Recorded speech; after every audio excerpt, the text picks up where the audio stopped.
Hello everyone. So this is the lecture for June 2019 Statistical Mechanics PYQs. तो first question screen पे मैंने लिख दिया है. So first question part B का है. Question number 38 which states that in a system comprising of 10 raised to power 23 distinguishable particles.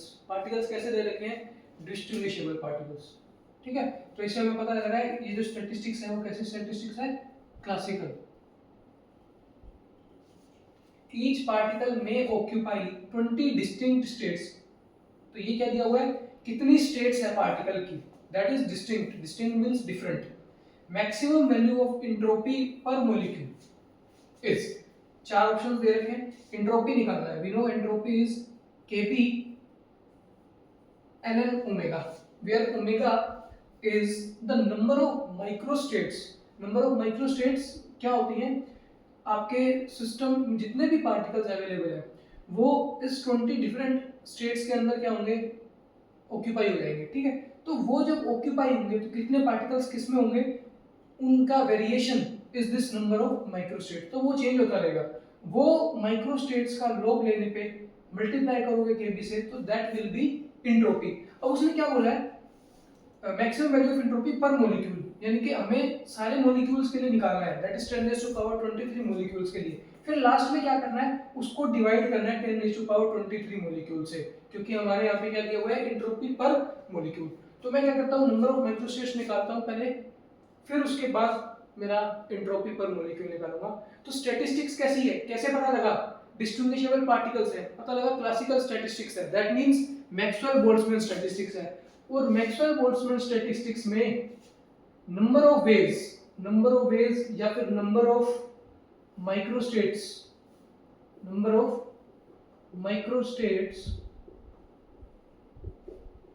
Is कितना होता है? gi to the power ni. gi to the power ni मतलब इतने number of ways आएंगे distribution के. यानी कि जो मेरे 10 रेज़ टू पावर 23 पार्टिकल्स हैं वो 20 डिफरेंट स्टेट्स में कितने वेज में हो सकते हैं, कितने कॉम्बिनेशन बन सकते हैं? gi to the power ni. तो gi क्या होता है? gi मींस मेरे पास एनर्जी स्टेट्स कितनी है? डिफरेंट. कितनी डिफरेंट है? 20. तो दिस gi वैल्यू कितनी दे रखी है मेरे पास? 20. ni का वैल्यू कितना है? 10 raise to power 23. 10 raise to power 23. So मेरे पास ये इंफॉर्मेशन आ गई. So now this number of ways को ही हम क्या बोलते हैं? Number of microstates. तो ये नंबर ऑफ माइक्रोस्टेट्स कितना है? gi to the power ni. यहाँ रखते हैं kb ln, ये ओमेगा की जगह क्या आएगा? gi to the power ni. आपको पता है लॉग में पावर क्या आ जाती है? इन फ्रंट आगे आ जाएगी.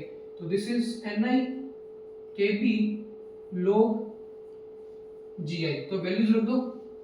s इज ni का value 10 raise to power 23. This is kb and your gi is 20.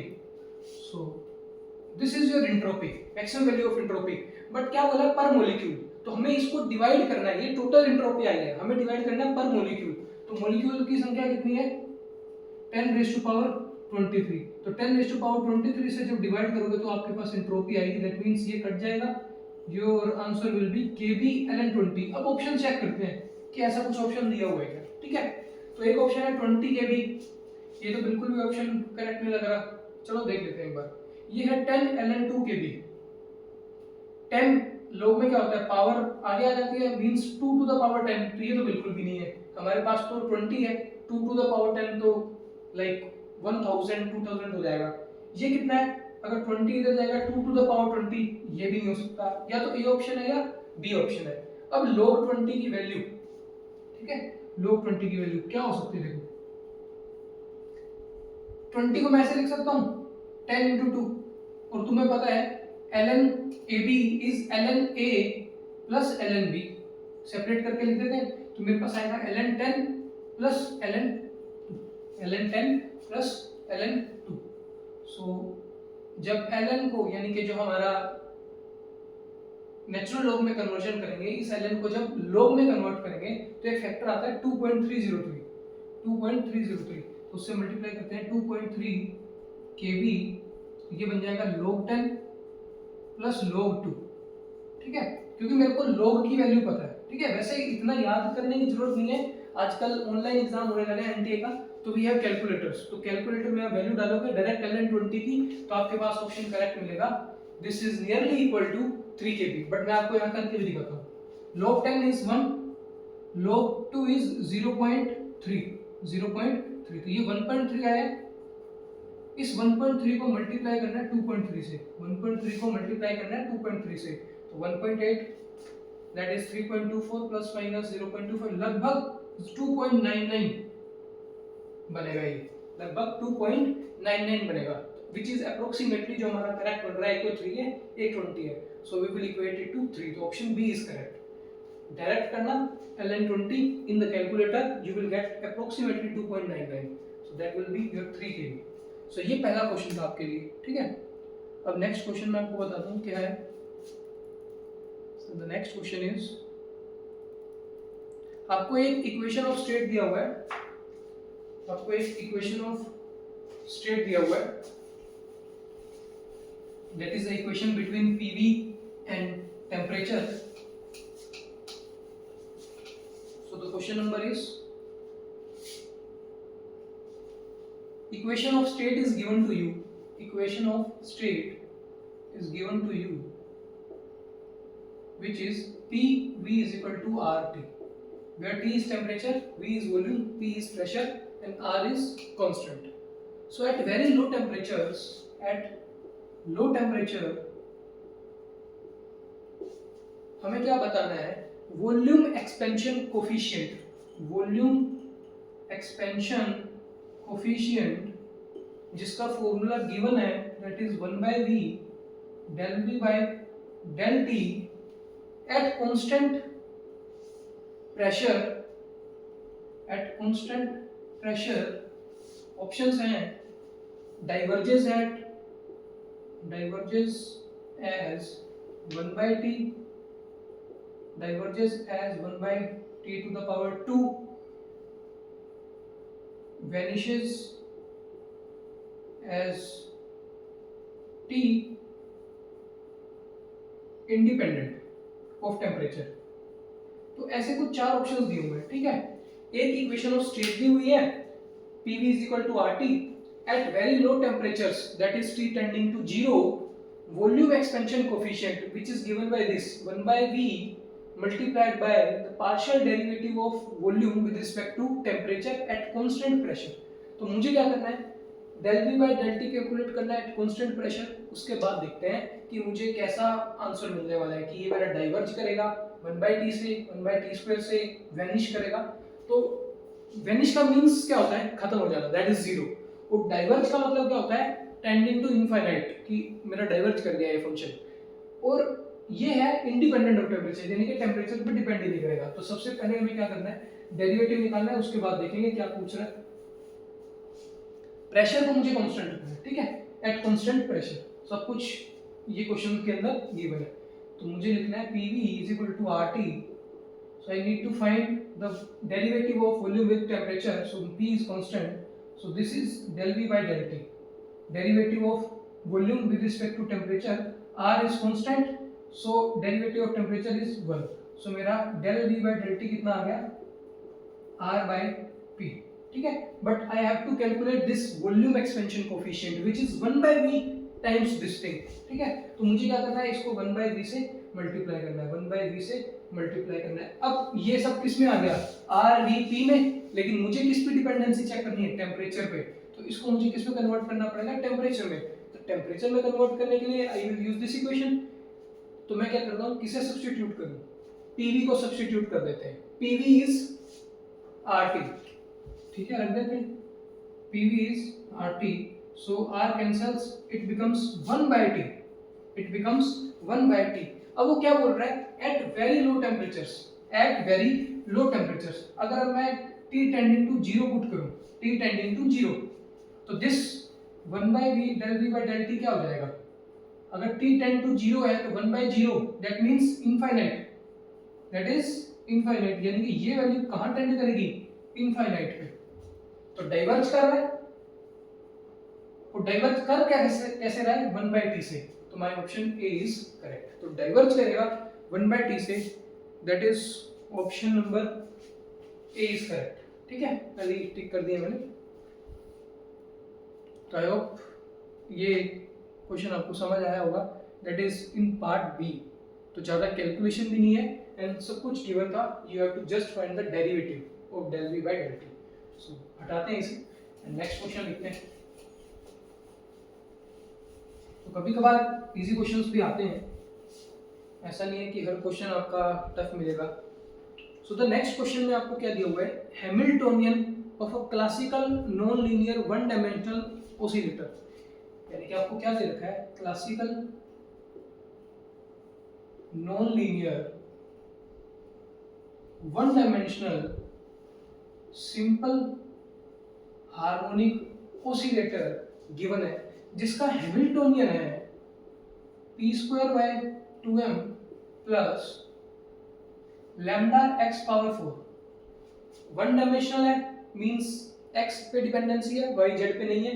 Simple harmonic oscillator है means p to the power 2 x raise to the power 2 हो सकता है, 4 हो सकता है, 6 हो सकता है। तो अगर 2 होता तो it will be linear simple harmonic oscillator, but half के x स्क्वायर पोटेंशियल एनर्जी हो जाती है अपनी, that is linear. But now this is power 4, that's why it is written non linear. हमें क्या बताना है, स्पेसिफिक हीट बताना है, specific heat of a collection of n independent such oscillators. अगर ऐसे मेरे पास n ऑसिलेटर्स हैं, अगर मेरे पास ऐसे n ऑसिलेटर्स हैं, तो मेरे पास CV कितना होगा। तो पता ही आपको CV निकालना है। CV निकालने के लिए आपको क्या निकालना पड़ेगा, internal energy, because CV is del U by del T। CV is del U, that is a partial derivative of energy with temperature. तो सबसे पहले क्या निकालना पड़ेगा, एनर्जी। तो एनर्जी निकालने के लिए हमें क्या करना होगा, there is a trick for this question, there is a trick. और ये ट्रिक मैंने जब फैक्ट 2022 का एग्जाम दिया था तब भी डायरेक्ट यूज की थी, एंड वो भी पार्ट सी में, दैट इज 5 मार्क्स के क्वेश्चन में। So this trick is very helpful, very easy, कुछ ज्यादा आपको इसमें याद नहीं रखना पड़ेगा। जैसे WKB की एक ट्रिक है, आपको एक बड़ा सारा एक्सप्रेशन याद करना पड़ता है, बट यहाँ ऐसा कुछ नहीं है, very simple trick. The trick is, मुझे internal energy that is the mean energy कितनी होगी वो निकालनी है। ठीक है, मेरे पास वन डायमेंशनल सिस्टम दिया हुआ है।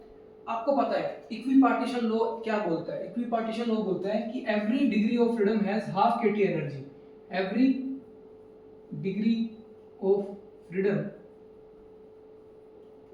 Has half kT energy. बस हमें ये याद रहता है, बट हम ये भूल जाते हैं कि इस वक्त जो हमारा हैमिल्टोनियन होता है, दैट इज द एनर्जी, वो p स्क्वायर बाय 2m होता है, p स्क्वायर बाय 2m होता है। यहाँ पोटेंशियल एनर्जी नहीं होता है, पोटेंशियल एनर्जी नहीं होता है, because we are talking about this classical system जहाँ पे नॉन इंटरेक्टिंग सिस्टम है। नॉन इंटरेक्शन में पोटेंशियल एनर्जी क्या होती है, जीरो। तो अगर ये आपका हैमिल्टोनियन होता था तो हाफ kT एनर्जी होती थी। ये जो हाफ फैक्टर आ रहा है ना, वो इस 2 पावर की वजह से आ रहा है, इस 2 पावर की वजह से आ रहा है। दैट मींस हर डिग्री ऑफ फ्रीडम के पास kT एनर्जी है, multiplied by this power, multiplied by this 1 by inverse of this power. तो जो भी पावर है उसको इनवर्स करना है। एक और एग्जांपल देता हूं इसका, ये तो p स्क्वायर बाय 2m के लिए हाफ kT एनर्जी है। ये आपका अगर केस रिलेटिविस्टिक बन जाए, रिलेटिविस्टिक में क्या होता है, आपका जो हैमिल्टोनियन है वो यूं कन्वर्ट हो जाता है, pc, that is p momentum, c is speed of light, यानी कि जो आपकी एनर्जी की वैल्यू है वो बन जाती है pc। सिस्टम मेरा अभी भी कैसा है, नॉन इंटरेक्टिंग। तो यहाँ एनर्जी कितनी होगी, kBT, her degree of freedom की बात कर रहा हूँ, एक डिग्री ऑफ फ्रीडम पे पावर कितनी है, p का 1 मल्टीप्लाइड बाय 1 बाय 1, तो इतनी एनर्जी होगी। क्या बताइए, क्वेश्चन नेक्स्ट टाइम आ जाए तो आप ये चीज ध्यान रखना। ठीक है, तो ट्रिक इज, जो भी यहाँ पे पावर दे रखी हो, जो भी यहाँ पे पावर दे रखी हो, लाइक मैं जनरल रिलेशन लिख देता हूँ, 1 बाय इस पावर को n बोल देता हूँ, इस पावर को m बोल देता हूँ, तो 1 बाय n kBT प्लस 1 बाय m kBT। सो ये तरीका है मीन पोटेंशियल एनर्जी निकालने का, मीन एनर्जी निकालने का।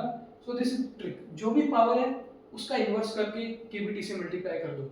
जितने भी फैक्टर्स दे रखे हैं, मान लो यहाँ पे 2 ही फैक्टर्स हैं, अगर एक और फैक्टर दे रखा है प्लस समथिंग, तो तीसरा फैक्टर और ऐड हो जाएगा। ठीक है, सो यहाँ यूज करते हैं n इज माई 2, n का वैल्यू है 4, so this comes out to be 4 LCM, 2 plus 1 times KVT that is 3/4 KVT. ये मेरी पोटेंशियल, ये मेरी मीन एनर्जी आ गई एक ऑसिलेटर की।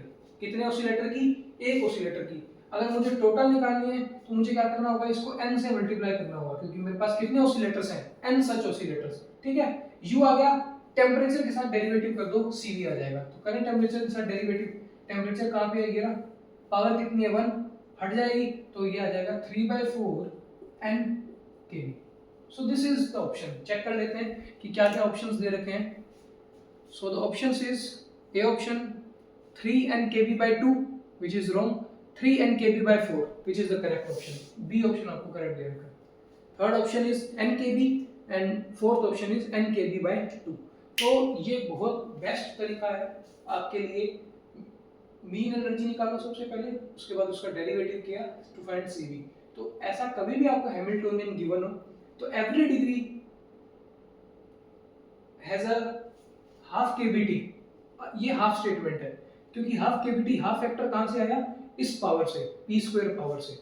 अगर p to the power 4 power होती है तो 1/4 हो जाएगा, p पावर 1 है तो 1/1 केवीटी हो जाएगा। तो ये केवीटी को मल्टीप्लाई करना है इनवर्स ऑफ द पावर। तो power is 2, so I have multiplied by this 1/2, the power is 4, so I have multiplied it 1/4। so this is the trick। इसको वैसे सोल्व करने लगोगे तो it will take around 4 to 5 minutes, क्योंकि इसमें integration solve करना पड़ता है।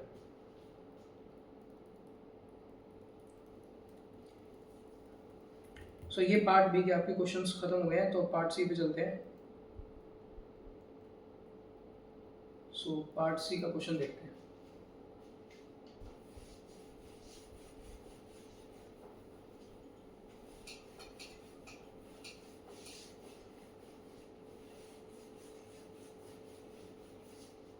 पार्ट सी का क्वेश्चन है, at each time step a random walker in one dimension either remains. अच्छा, वन डायमेंशन का क्वेश्चन है, और क्वेश्चन आपको ये बोल रहा है कि मेरे पास एक स्ट्रेट लाइन है, वन डायमेंशन के अंदर रैंडम वॉक कर रहा है।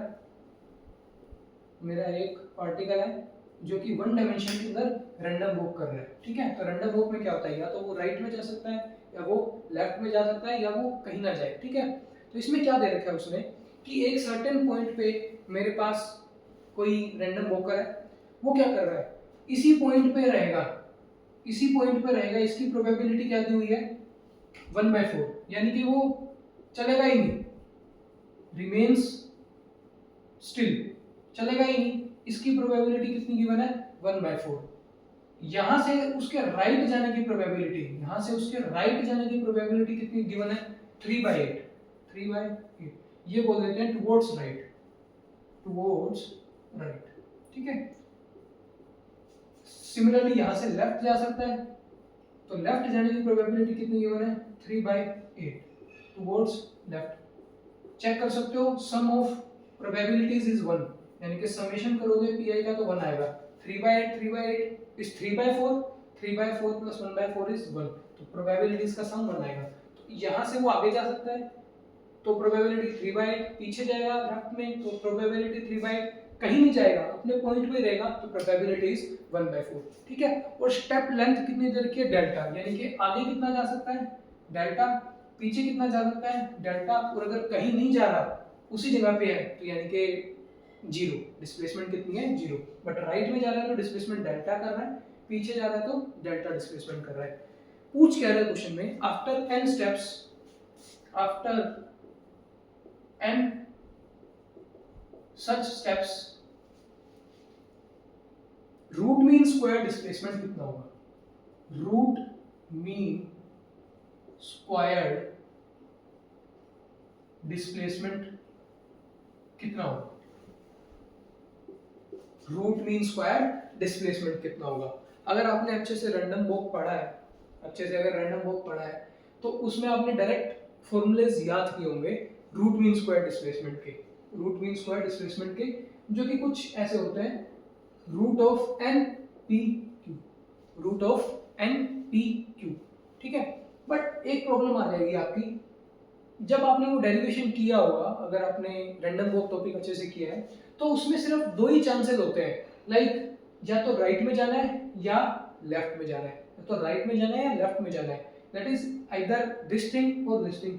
ये वाला फैक्टर था ही नहीं इस डेरिवेशन में, ये वाला फैक्टर कि वो चले ही ना, रैंडम वॉक हो ही ना, ये फैक्टर नहीं था। तो ये फॉर्मूला हमारा थोड़ा चेंज हो जाएगा, मॉडिफाई हो जाएगा, क्योंकि इसमें क्या है, P है probability of random walker for going towards right and this is Q the probability for going left. यहाँ पे कोई ऐसा जिक्र नहीं हो रहा जहाँ पे स्टिल रिमेन करे। तो ये नया क्वेश्चन आया था जून 2019 में, तो इसके लिए आपको डायरेक्ट एक रिलेशन ध्यान रखना पड़ेगा, जो कि आपने काफी टाइम जब मैथ्स की होगी तब देखा भी होगा।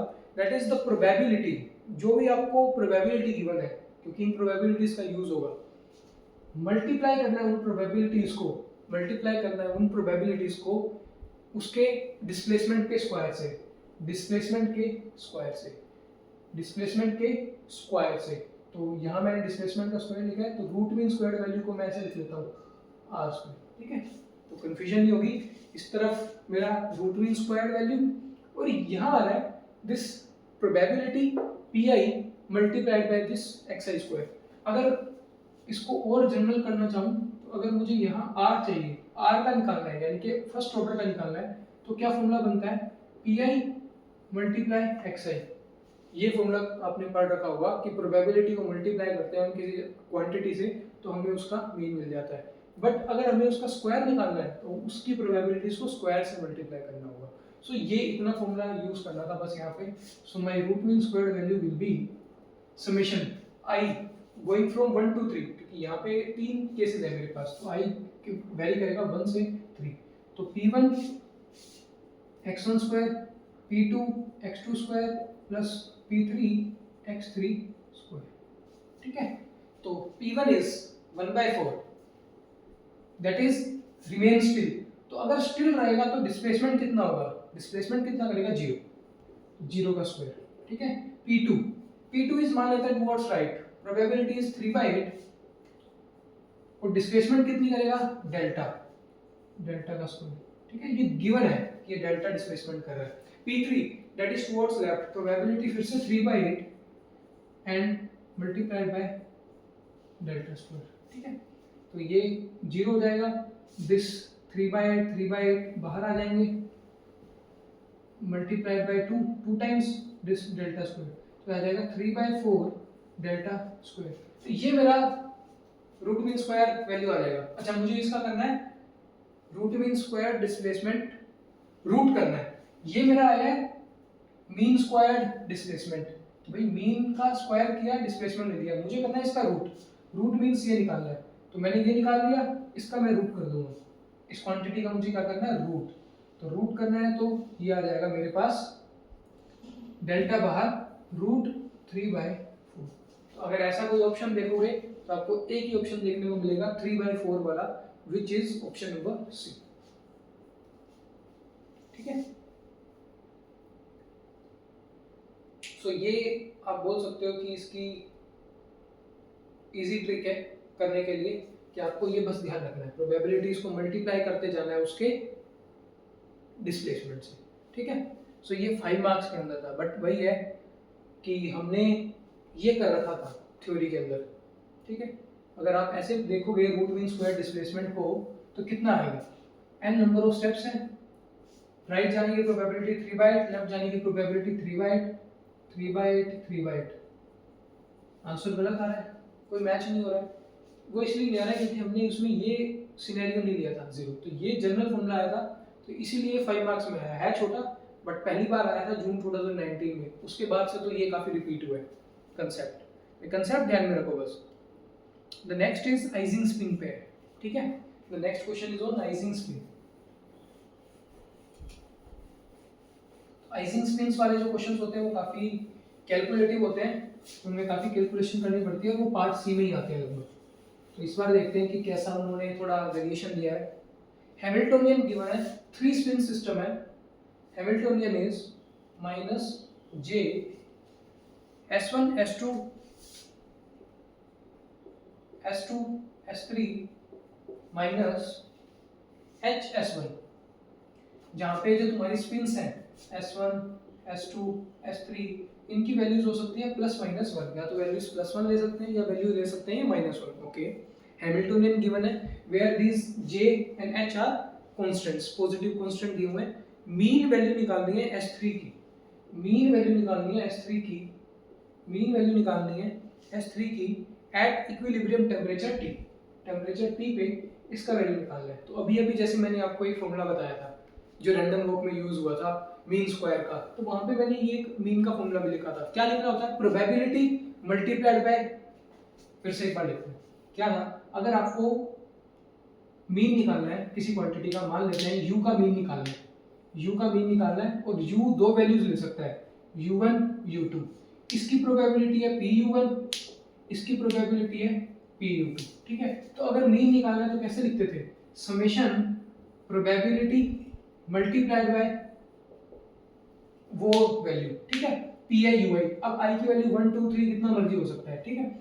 अगर u स्क्वायर का निकालना था तो हमें इसका क्या करना होता है, स्क्वायर, और मल्टीप्लाई करना होता है इनकी प्रोबेबिलिटी के साथ। तो यहाँ क्या किया हुआ है, मुझे स्पिन का मीन निकालना है, मींस मेरी स्पिन की वैल्यूज कितनी हो सकती है, S3 की वैल्यू कितनी हो सकती है, या तो +1 या -1, इनके दो वैल्यूज ले रहा है मेरा, +1 -1।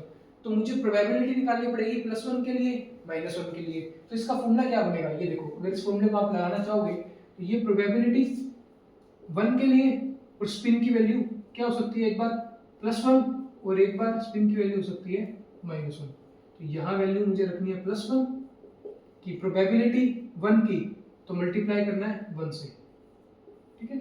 S3 की वैल्यू 1 है, प्रोबेबिलिटी S3 1 के लिए, फिर S3 की वैल्यू -1 है, उसे मल्टीप्लाई करना है प्रोबेबिलिटी ऑफ -1 से, यानी कि जब मेरी स्पिन की वैल्यू 1 होगी तो उसे मल्टीप्लाई करना है 1 की प्रोबेबिलिटी से, प्लस करते जाओ जितने भी दे रखे हो वैल्यूज, फिर स्पिन की वैल्यू -1 जा सकती है, उसे मल्टीप्लाई करना है उसकी प्रोबेबिलिटी से। तो क्योंकि यहाँ पे मेरे पास दो ही ऑप्शन है, +1 -1, तो फॉर्मूला ज्यादा बड़ा नहीं बन रहा, दैट इज 1 स्पिन की वैल्यू प्रोबेबिलिटी ऑफ 1, फिर -1 वैल्यू स्पिन की प्रोबेबिलिटी ऑफ -1, ठीक है। तो ये मुझे कैलकुलेट करना है, divide by partition function, divide by partition function, because ये क्या है, हैमिल्टोनियन एन सच सिस्टम है, तो आपको इसको डिवाइड करना होता है पार्टीशन फंक्शन से, ठीक है। तो मैं ये हटा देता हूँ, मुझे प्रोबेबिलिटीज निकालनी है, सबसे पहले मुझे टेबल बनानी पड़ेगी और पार्टीशन फंक्शन लिखना पड़ेगा। तो पार्टीशन फंक्शन क्या होता है, summation gi e raise to the power minus beta, ये gi e raise to the power minus beta ei। तो gi डिजनरेसी होती है, एनर्जीज, तो मुझे एनर्जीज निकालनी पड़ेगी, ये कुछ हैमिल्टोनियन गिवन है, और S1 S2 S3 की वैल्यूज कितनी हो सकती है, +-1।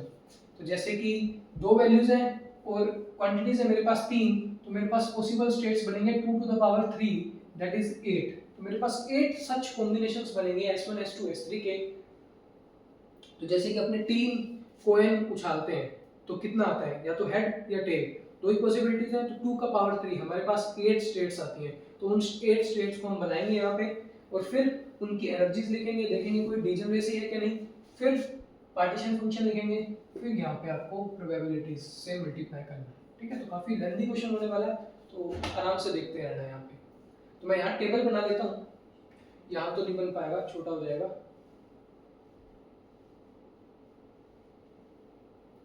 तो एक बार ये मैं हटा लेता हूँ इसको, ठीक है। तो यहाँ टेबल बना देते हैं, S1 S2 S3, इनकी वैल्यूज कितनी हो सकती है, 8 बनेंगी ऐसी वैल्यूज, 2 टू द पावर 3, ठीक है। तो इसके लिए क्या तरीका होता है टेबल बनाने का, कि आप S1 में 4 बार +1 लिखो, 4 बार -1 लिखो, ठीक है।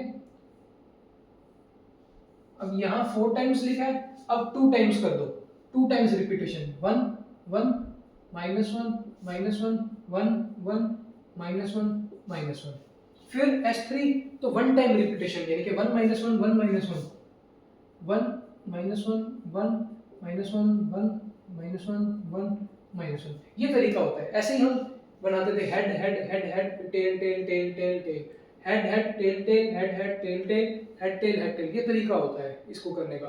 अगर 4 स्पिन्स आएंगी तो उसके लिए क्या बनेगा, 2 टू द पावर 4 16, तो वो इतनी ज्यादा स्टेट्स हो जाएंगी, तो वो बहुत लेंथी क्वेश्चन हो जाएगा। आज तक 8 स्टेट से ज्यादा क्वेश्चन नहीं आया है CSIR नेट में, जो भी पार्ट सी में आए। अभी देखोगे इसके अंदर काफी लेंथी बनेगा। अब मुझे इनकी क्या निकालनी है, एनर्जी, क्योंकि देखो मुझे क्या चाहिए, एनर्जी। तो मुझे इनकी एनर्जी निकालनी पड़ेगी। एनर्जी कहाँ से मिलेगी, हैमिल्टनियन, हैमिल्टनियन गिवन है। अब मुझे क्या रखना होगा, S1 S2 S3 की वैल्यूज रखनी होगी। तो काफी लेंथी क्वेश्चन है। अब देखो S1 S2 S3 तीनों क्या है, 1 1 1, 1 1 1 आ गया, 1 1 तो 1 + 1 2 यानी कि -2j, यानी कि एनर्जी की वैल्यू कितनी हो जाएगी, -2j minus h S1, S1 की वैल्यू कितनी है 1, यानी कि -h, यानी कि 2j -h वैल्यू आ गई एनर्जी की। अब S1 को 1 रखना है, S2 को 1 रखना है, S3 को -1 रखना है, ठीक है। S1 S2 1 1 means 1, S2 S3 -1, तो 1 -1 0, तो ये क्वांटिटी तो 0 हो गई, -h S1, S1 इज 1, ये आ गया -h। ये टेबल तुम खुद से भी बना सकते हो, कोई बड़ी बात नहीं है इस टेबल के अंदर, एक बार प्रैक्टिस कर लोगे तो जल्दी जल्दी बन जाएगी, ठीक है। अब नेक्स्ट रखो ये 1 -1, तो ये S1 S2 कितना हो जाएगा, -1, S2 S3 भी हो जाएगा -1, that is -2, that is +2j।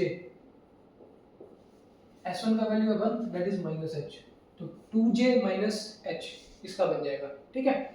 अब देखते हैं 1 -1 -1, तो S1 S2, S1 S2 is -1, S2 S3 ये माइनस माइनस प्लस, तो -1 + 1 0, तो ये क्वांटिटी 0 हो जाएगी, -h S1, S1 1 है, -h, यानी कि -h मेरा 2 बार आया है, और 2j -h ये डिफरेंट वैल्यूज आई है। तो देखो डीजेनरेसी आ गई ना, दो वैल्यूज एनर्जीज की सेम है, -h, तो g की वैल्यू कितनी हो जाएगी उस टाइम 2, हो सकता है और रिपीट कर जाए, उसके अकॉर्डिंग देख लेंगे। तो ये डीजेनरेसी फैक्टर है। अब बात करते हैं -1 1 1 की, तो this is S1 S2, that is -1, फिर S1 +1, तो ये 0 हो जाएगा, ये आ जाएगा +h, तो इसके लिए वैल्यू आ रही है मेरी +h की। मैं साथ के साथ टेबल चेक कर लेता हूँ कि सही वैल्यूज आ रही है मेरी, -2j -h -h, 2j -h +h, ठीक है। अब इसके लिए निकालते हैं S1 S2 -1, S2 S3 -1, तो -2 आएगा प्लस 2j, 2j +h, क्योंकि S1 का वैल्यू -1 है तो +h हो जाएगा, ठीक है। थर्ड वैल्यू निकालते हैं इधर, S1 S2 1 -1 0, तो ये आ जाएगा +h, फिर से वैल्यू क्या आ गई +h, और लास्ट वाली वैल्यू कितनी आ जाएगी 1 1, तो -2j +j, तो -2j +j ये आ गया। तो मैं देख लेता हूँ, मेरे पास एनर्जीज आ गई और उसकी डीजेनरेसीज आ गई, ठीक है। तो +-h देखो, सबसे पहले -h कितनी बार है, 2 बार, ठीक है। +h कितनी बार है, 2 बार, 2j +h एक बार है, -2j +h भी एक बार है, और 2j -h भी एक बार है, -2j -h भी एक बार है। तो मेरे पास कितनी आ गई, 2 3 4 5 2 4 6 7 सारी स्टेट्स आ गई, ठीक है। तो मेरे को ये लिखना है पार्टीशन फंक्शन gi का वैल्यू 2, एनर्जी का वैल्यू -h प्लस डीजेनरेसी 2, फिर वैल्यू +h, ये दो तो आ गई। इसके बाद इन सबको लिखना है, सबके लिए 1 1 1 1 है, डीजेनरेसी में चेक कर लेता हूँ एक बार, यही है क्या, सबके लिए यही है, सिर्फ 2 के लिए 2 है, बाकी आपके 1 1 स्टेट्स बनेंगी सारी। तो यहाँ रख देते हैं e⁻⁻β, एक बार 2j +h, 2j -h, फिर एक बार -2j +h, और लास्ट में -2j -h। तो इतना बड़ा पार्टीशन फंक्शन बन गया मेरे पास, ठीक है, जिसको आप फर्दर सॉल्व भी करोगे। देखते हैं, ये माइनस माइनस बन जाएगा प्लस, ये -h, अब देखो यहाँ भी यही है, सब कॉमन आ रहा है कहीं ना कहीं कुछ ना कुछ, इसको हटाते हैं और फिर देखते हैं, इसको यही थोड़ा सॉल्व करने की कोशिश करते हैं। ये क्या हो जाएगा, plus that is e raise to the power 2 beta j, 2 beta j, और ये हो जाएगा बाहर माइनस साइन था, ये माइनस, तो ये हो जाएगा 2j प्लस एच इधर है, 2j माइनस एच इधर है, तो ये था माइनस 2j, तो ये plus 2 beta j plus minus beta H, ठीक है। यहाँ फिर से ये प्लस और ये भी प्लस, तो ये दोनों प्लस हो जाएंगे, तो 2 बीटा j और e का पावर बीटा एच, कहीं ना कहीं कुछ कॉमन आएगा, देखो बीटा एच इधर आ रहा है, बीटा एच इधर आ रहा है, तो कॉमन लेना पड़ेगा। यहाँ माइनस और माइनस दोनों माइनस हो जाएंगे, that is minus 2 beta j minus beta h, e का पावर माइनस बीटा एच, और यहाँ ये माइनस और ये प्लस, तो ई का पावर प्लस बीटा एच और माइनस 2 बीटा j, ठीक है। अब देखते हैं क्या कॉमन आ रहा है।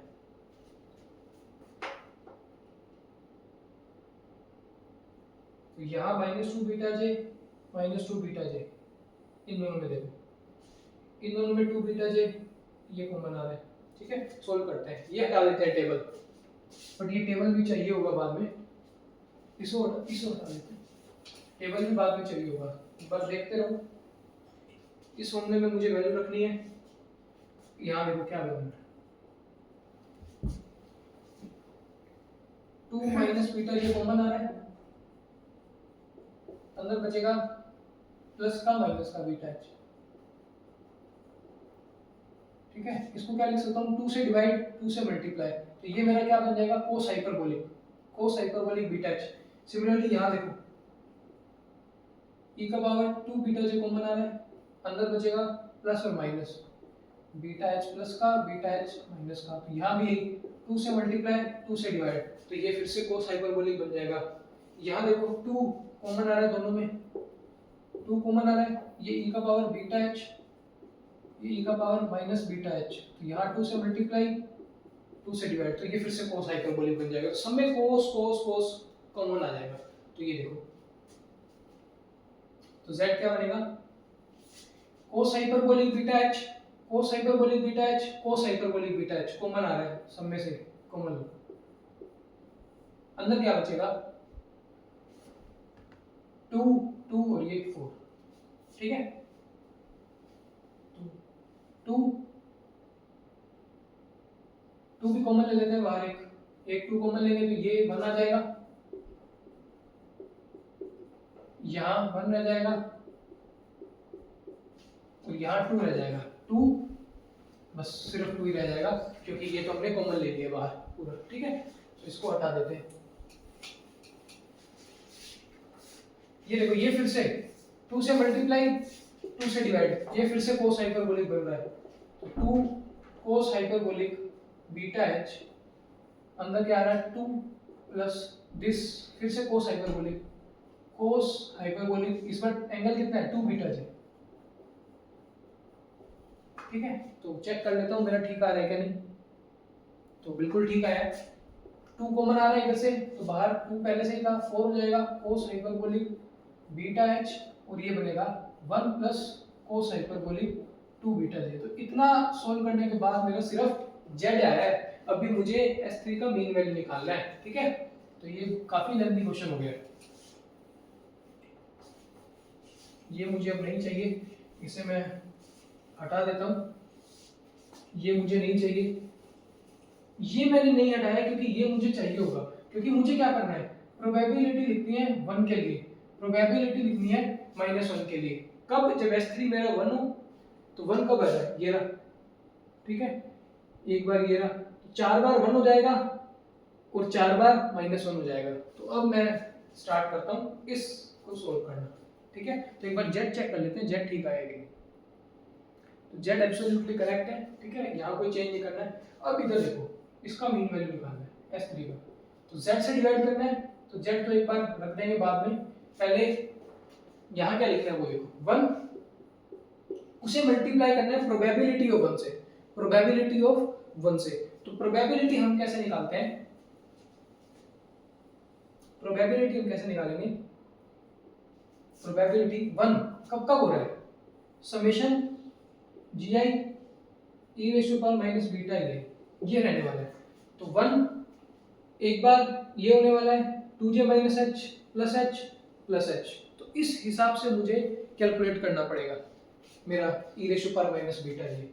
तो यहाँ मुझे प्रोबेबिलिटी कैलकुलेट करनी है 1 के लिए ये रहा एनर्जी, 1 के लिए ये रहा एनर्जी, 1 के लिए ये एनर्जी, 1 के लिए ये एनर्जी। तो प्रोबेबिलिटी निकालो माइनस बीटा, एक बार रखोगे माइनस 2j माइनस एच, एक बार रखोगे minus beta 2j minus H, 1 के लिए माइनस 2j माइनस एच, फिर 2j माइनस एच ये रहा, फिर 1 के लिए प्लस एच, और फिर 1 के लिए 2h। तो डिजनरेसी h की कितनी आ गई 2, तो यहाँ 2 से मैंने मल्टीप्लाई कर दिया, ठीक है। सो ये मेरा प्रोबेबिलिटी आया सिर्फ 1 के लिए, 1 के लिए। अब मुझे निकालना है माइनस 1 के लिए, इसको यहाँ रख देता हूँ, थोड़ा सॉल्व करके लगते हैं कितना आ रहा है। यहाँ कितना बनेगा 2 बीटा j और प्लस बीटा h, यहाँ minus 2 beta j plus h 2 beta h। तो यहाँ कुछ कॉमन आ रहा है, ये कॉमन आ रहा है, देखो ये दोनों कॉमन आ रहे हैं, e raise to the power beta h, अंदर क्या बनेगा 2 beta j minus 2 beta j। तो ये क्या बन जाएगा 2 से मल्टीप्लाई 2 से डिवाइड, तो बन जाएगा cos हाइपरबोलिक 2 बीटा j, ठीक है। इसके प्लस में क्या है 2 e का पावर माइनस बीटा h, ठीक है। तो ये कुछ ऐसा बन जाएगा, तो इसे मैं लिख लेता हूँ 2 कॉमन ले लेता हूँ क्योंकि 2 इधर भी आ रहा है इधर भी आ रहा है, यहाँ प्लस बीटा h है यहाँ माइनस बीटा h है, तो यहाँ कुछ कॉमन नहीं आएगा, ठीक है। यहाँ कॉमन नहीं आएगा, मैं चेक भी कर लेता हूँ एक बार, यहाँ कॉमन नहीं आएगा। ये बीटा h इसके साथ में ये cos hyperbolic 2 beta j plus minus beta h, ठीक है। ये बना मेरा 2 के साथ। अब मुझे निकालना है प्रोबेबिलिटी माइनस 1 के लिए, तो माइनस 1 के लिए ये रहा एक वैल्यू माइनस h, एक वैल्यू दे रहा माइनस h, तो माइनस h वाली वैल्यू 2 बार रिपीट हो रही है और फिर 2 डिफरेंट वैल्यूज, तो फिर से वही मुझे ये निकालना पड़ेगा e raise to power minus beta. Minus 1 के लिए करते हैं, थोड़ा यही सॉल्व करने की कोशिश करेंगे इसको, पहले ही काफी लेंथी हो गया है क्वेश्चन। तो माइनस 1 में एक बार माइनस h है एक बार माइनस h है, यानी कि यहाँ प्लस h हो जाएगा ट्वाइस प्लस h, ठीक है। यहाँ देखते हैं 2j प्लस h, माइनस 1 के लिए 2j प्लस h और एक minus 2j plus h, minus 1 के लिए माइनस 2j प्लस h, एक वैल्यू मैंने रख दी, एक माइनस 1 के लिए 2j plus h, 2j plus h, ठीक है। अब इसे सॉल्व करते हैं, तो ये प्लस आ जाएगा, ये माइनस आ जाएगा, ये माइनस आ जाएगा और ये भी माइनस आ जाएगा, ठीक है। तो ये कॉमन आएगा e का power minus beta h plus minus 2 से डिवाइड तो कोस हाइपरबोलिक बनेगा 2 बीटा j, साथ में ये 2 e पावर बीटा h, फिर से 2 कॉमन आ रहा है, तो मैं अब ये हटा देता हूँ, ये मेरे कोई काम का नहीं है। तो ये 2 अंदर आ रहा है, ये e power minus beta h cos hyperbolic 2 beta j plus e का पावर बीटा h, ठीक है। अब मेरे को बस इसे सोल्व करना है। So it is 1 by z, 2 इधर भी है 2 इधर भी है, बाहर लो, तो 2 यहाँ आ जाएगा, ठीक है। तो ये e raise to power cos hyperbolic 2 beta j cos hyperbolic 2 beta j common लो, अंदर क्या बचेगा e का पावर बीटा h, e का पावर माइनस बीटा h, फिर से 2 से मल्टीप्लाई 2 से डिवाइड, तो ये बन जाएगा कोस हाइपरबोलिक, इधर देखो e का power minus beta h, e का पावर प्लस बीटा h, इधर भी वही बन रहा है, 2 से मल्टीप्लाई 2 से डिवाइड, ठीक है।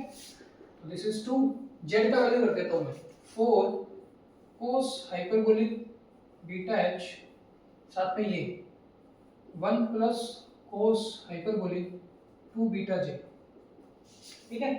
यहाँ देखो क्या बन रहा है, सो this is my cos hyperbolic beta h, इसके साथ में ये है कोस हाइपरबोलिक 2 बीटा j, ठीक है। 2 इधर भी है 2 इधर भी है, बाहर चला जाएगा, प्लस ये क्या बनेगा कोस हाइपरबोलिक बीटा एच। काफी बड़ा क्वेश्चन हो गया ये। तो ये 2 2 4 कैंसिल हो गया। देखो यहाँ भी कोस बीटा एच, यहाँ भी कोस बीटा एच कॉमन ले लो, और यहाँ कोस हाइपरबोलिक बीटा एच है तो कैंसिल हो जाएगा, अंदर क्या बचेगा 1। तो this is 1 plus cos H beta H, 1 plus cos beta H, ये तो कैंसिल होकर 1 आ गया फिर। अच्छा मिस्टेक हुई है, यहाँ साथ में था -1, साथ में था -1, तो एक मिस्टेक हुई है यहाँ पे, -1 था इधर, यहाँ माइनस आएगा, ठीक है, क्योंकि वो फॉर्मूला क्या था 1 प्रोबेबिलिटी ऑफ 1 -1 प्रोबेबिलिटी ऑफ -1, तो बीच में माइनस साइन गायब हो गया, यहाँ माइनस साइन आएगा, तो ये गलती हो गई है, यहाँ माइनस साइन आएगा, यहाँ माइनस साइन आएगा, सो यहाँ बनेगा कोस हाइपरबोलिक 2 बीटा j -1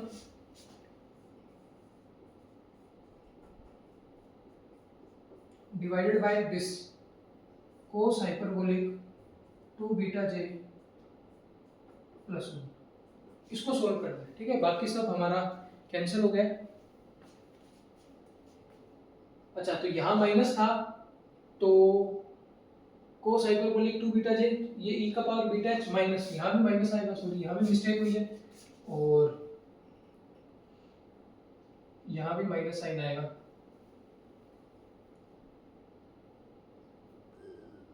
तो अगर मैं माइनस साइन कॉमन लूंगा तो ये बनेगा यहाँ, तो ये यहाँ पे भी कोस नहीं आएगा साइन आएगा, ये मिस्टेक हो गई है उससे, यहाँ पे यहाँ कोस नहीं आएगा, यहाँ पे साइन आएगा,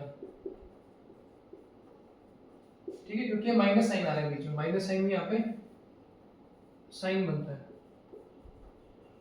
तो साइन बाहर जाएगा तो ये कैंसिल नहीं होगा, जो मैंने कोस कोस कैंसिल कर दिया था, तो यहाँ बनेगा ऊपर साइन हाइपरबोलिक बीटा एच और नीचे आएगा कोस हाइपरबोलिक बीटा एच, तो ये बनेगा tan हाइपरबोलिक बीटा एच। अब चेक कर लेते हैं कि ऑप्शन कोई मैच कर भी रहा है कि नहीं, इतना टाइम तो लगा दिया इस क्वेश्चन को करने में। tan हाइपरबोलिक बीटा एच किसी में आ रहा है क्या? एक ही ऑप्शन में आ रहा है, ऑप्शन बी, एक ही ऑप्शन में आ रहा है, तो हो जाएगा।